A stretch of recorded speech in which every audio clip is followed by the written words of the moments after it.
अगर आपकी उंगलियां यहां तक पहुंची हैं, तो यकीन मानिए आज की बात आपको भीतर तक छू जाएगी। सोचिए, एक लड़का है जो हर सुबह उठते ही फोन खोल लेता है। नोटिफिकेशन, सोशल मीडिया, दूसरों की जिंदगी, और दिन के अंत में उसे बस इतना याद रहता है कि उसने समय बिताया, लेकिन कुछ बनाया नहीं।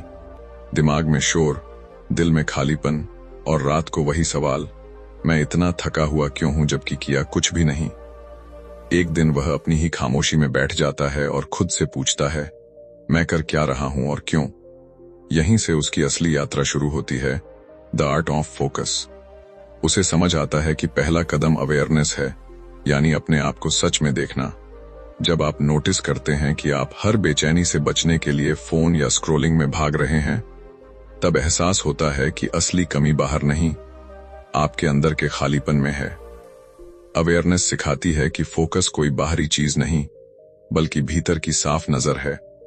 फिर वह अपने रोल्स पर सवाल करने लगता है। वह नौकरी जो सिर्फ दिखावे के लिए कर रहा है, वे रिश्ते जिन्हें अकेलापन छुपाने के लिए पकड़े हुए है। यहीं से शुरू होता है खुद को दोबारा बनाना, पुराने डर और तुलना पर बनी पहचान से दूर होकर। धीरे धीरे उसे समझ आता है कि जिंदगी कोई अंधी दौड़ नहीं, बल्कि एक खेल है, और खेल खेलने से पहले उसके नियम समझना जरूरी है। समाज के बनाए नियम, डिग्री, नौकरी, स्थिरता, क्या वही आपके दिल के नियम हैं? जब आप समझ जाते हैं कि आप खिलाड़ी ही नहीं, अपना खेल खुद डिजाइन कर सकते हैं, तब फोकस अपने आप गहरा होने लगता है। फिर आता है लेंस।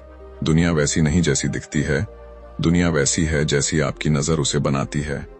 अगर आपके अंदर तुलना और शिकायत भरी है, तो हर जगह गलतियां दिखेंगी, लेकिन अगर आप हर घटना में सीख ढूंढने लगते हैं, तो वही जिंदगी मौके देने लगती है। किताब बताती है कि सच्चा फोकस 3 चीजों का मेल है, ऊर्जा, कौशल और अर्थ। जब आप शरीर और मन का ख्याल रखकर ऊर्जा साफ करते हैं, रोज थोड़ा अभ्यास करके कौशल बढ़ाते हैं, और अपने काम को किसी गहरे उद्देश्य से जोड़ते हैं, तब आप फ्लो में जाने लगते हैं, जहां काम बोझ नहीं लगता, बल्कि ध्यान जैसा महसूस होता है।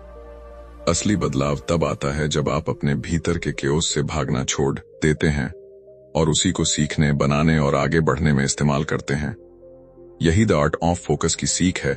भागना मत, खुद को देखो, अपने नियम खुद बनाओ, और ऊर्जा, कौशल और अर्थ को एक दिशा में बहने दो। तब आपका बिखरा हुआ ध्यान आपकी सबसे बड़ी ताकत बन जाता है।